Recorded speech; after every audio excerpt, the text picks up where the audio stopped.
The vibrant village of Wudani thrummed with the heartbeat of long-standing customs and a tight-knit community.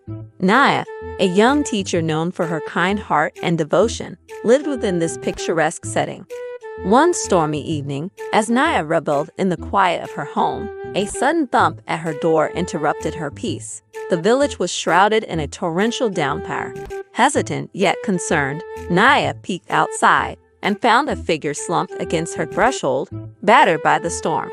With a mix of fear and compassion, Naya opened the door to reveal a man she had never seen before, drenched and shivering, his clothes worn from a long and arduous journey. Naya welcomed him inside without hesitation, offering him shelter with a warm heart. The stranger, once inside, introduced himself as Coffee and gathered his courage to tell his story. He spoke of a harrowing escape from a nearby tribe known for its evil sorcery and unrelenting ambition for power. He narrowly avoided being sacrificed in a terrifying ceremony. Naya listened intently, her heart racing with fear and empathy.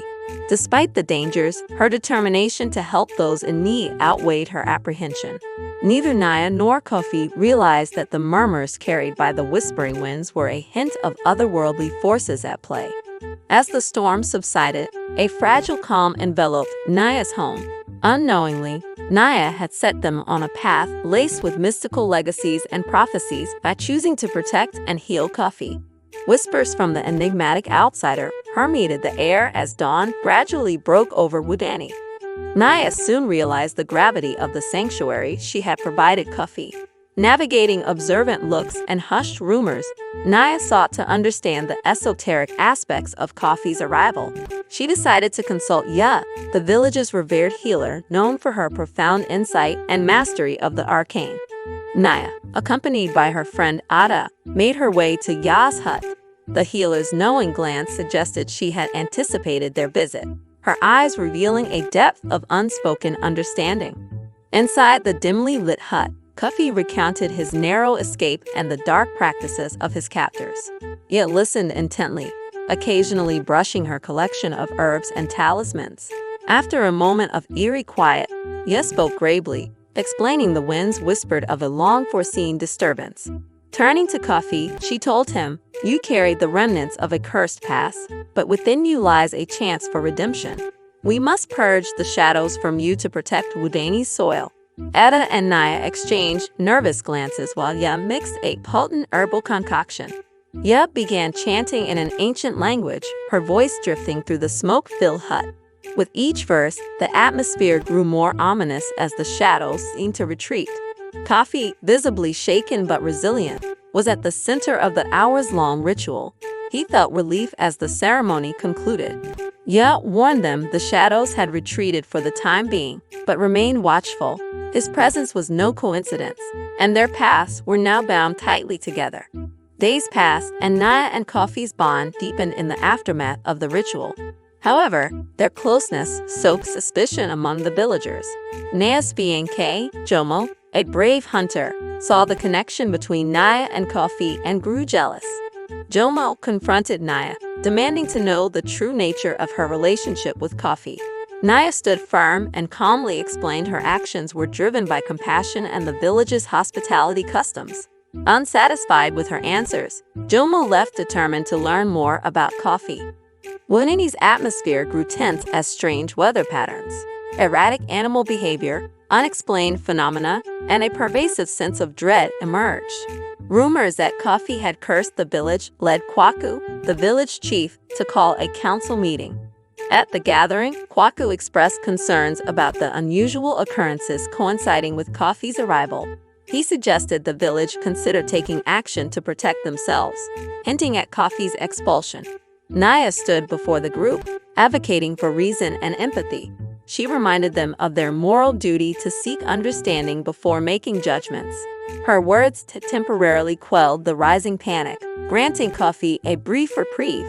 To further demonstrate her trust in Kofi and win over the villagers, Naya invited him to the sacred grove, a sacred place believed to hold truth and ancient power. Amidst the whispering trees, Coffee revealed his dark heritage and the forces pursuing him for the talisman his ancestors left behind. As tension in the village increased, Jomo, driven by jealousy and desperation, sought the village shaman's guidance. Known for his deep knowledge of both healing and harmful potions, the shaman offered Jomo a concoction to reveal coffee's true nature. Jomo accepted the potion without fully grasping its potential consequences. Meanwhile, Naya and Coffee, aware of their precarious situation, continued to strengthen their bond amidst the village's growing unrest. One night, Jomo seized an opportunity to act. With resolve and doubt swirling within him, he slipped the shaman's potion into Coffee's drink, hoping to expose Coffee as a sorcerer or fraud.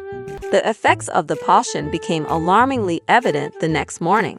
Coffee, racked with intense pain, began speaking in tongues, echoing the ancient voices of his lineage. The villagers, initially gathered out of curiosity, watched in horror and wonder as Coffee revealed glimpses of past lives and his royal heritage.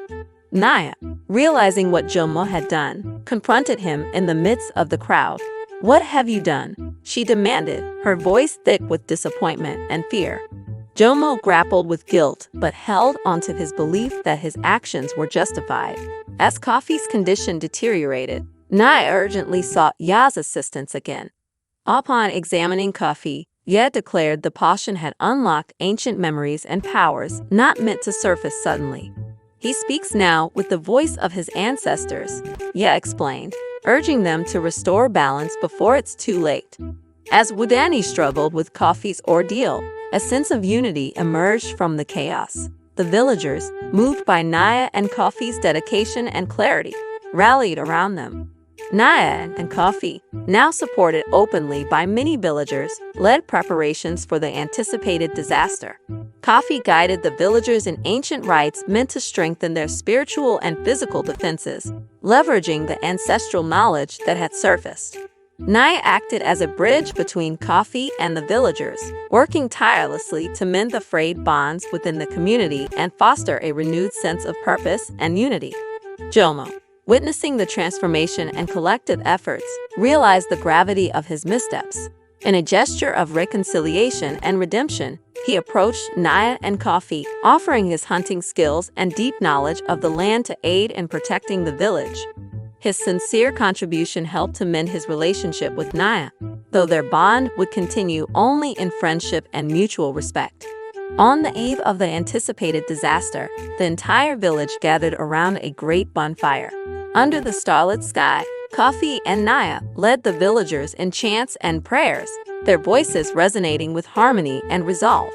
The elders, once skeptical, now stood beside them, hope and determination etched on their faces.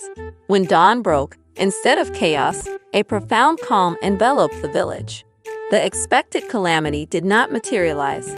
Instead, the calm seemed to signify the spirit's acceptance of the village's renewed faith and unity. Coffee explained that their collective will and adherence to ancient traditions had dispersed the looming shadows. Relief and joy swept through Wudani as the sun rose, casting a golden light over the village. Celebrations of survival and renewed community bonds marked the day. Naya and Coffee, now revered as leaders who had guided Wudani through the darkness, continued to lead with wisdom and compassion. Their love, forged through shared trials and deep loyalty, became a legend in Wudani, a testament to the power of unity and embracing one's heritage and destiny. As the years passed into decades, the story of Naya and Coffee endured as a beacon of hope and a reminder of the strength found in love and unity.